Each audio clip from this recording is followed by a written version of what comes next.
आमे प्रायतः देह खराब हेले इंजेक्शन नहीं थाउ। इंजेक्शन देवा पूर्व डाक्तर किंबा नर्स माने सिरिंज रु एयर बाहर करुथिबार देखा जाए। इंजेक्शन रे एयर रहिथिबा कोन विपदपूर्ण?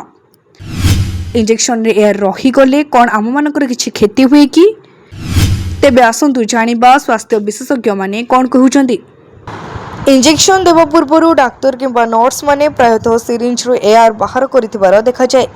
यह अनेक लोकों मन एक प्रश्न उठाए जदि इंजेक्शन में अल्प परिमाण वायु रही जाए तेबे यह कौन घातक हो पारे।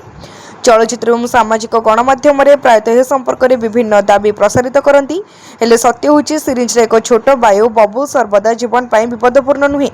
यह शरीर में प्रवेश करुवा वायुर परिमाण और शरीर में क्यों निर्दिष्ट अंश पहुंचे ता उपर निर्भर करे।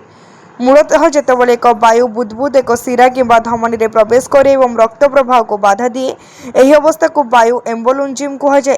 जदि वायुर परिमाण यथेष्ट अधिक हुए किंबा यह शरीर एक संवेदनशील अंश जेपरिक मस्तिष्क हृदय किंबा फुस्फुस रे पहुंची जाए तेबे यह विपज्जनक हो पारे। यही कारण डाक्तर माने इंजेक्शन किंबा आईवी ड्रिप देवा समय शरीर में कौन वायु प्रवेश न करने यत्न नियंती। जड़े व्यक्ति केतेबेले असुविधार सम्मुखीन हुए। स्वास्थ्य सूचना website medical news Twitter report अनुसार शरीर प्रायतः शिरा रे प्रवेश करुथिबा अल्प परिमाण वायु को गुरुतर क्षति न पहुंचाई परिचालना करें। जदि अधिक परिमाण वायु सीधा सड़क रक्त प्रवाह में प्रवेश करे तेबे जटिलता सृष्टि हो पारे। यही परिस्थिति एयर एम्बोलिज्म को नहीं पारे। रिपोर्ट गुड़िक यह सूचित करे जदि वायु मस्तिष्क में पहुंची जाए तेबे यह जीवन पाई विपदपूर्ण हो पारे।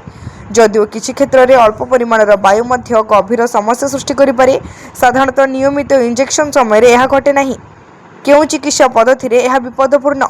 प्रकृत में जो चिकित्सा प्रक्रिया रे वायु एम्बोलुंजिम विपद अधिक थाए जो रक्त प्रवाह सीधा सड़क वायु प्रवेश कर संभावना थाए जेपरिक किसी अस्त्रोपचार केन्द्रीय रेखास्थापन डायलिसिस किंबा प्रमुख चिकित्सा हस्तक्षेप। यही कारण मानकरू आंतः मास्कुलार इंजेक्शन एवं किसी शिराभित्तिर इंजेक्शन मध्य पार्थक्य करने गुरुत्वपूर्ण। इंजेक्शन एक छोट वायु बबल उपस्थिति निश्चित भाव में एक घातक फलाफल संकेत दिए नहीं। जदिओ सिरिंज अल्प परिमाण वायु दृश्यमान होइथिबारु भयभीत हेबार कौन आवश्यकता नहीं। शरीर में वायु प्रवेश निश्चित भाव में हालुका भाव में नियाजिबा उचित नुहे। यही कारण डाक्तर एवं नर्स माने सतर्कता अवलंबन करती। ब्यूरो रिपोर्ट तीर्थक्षेत्र लाइव।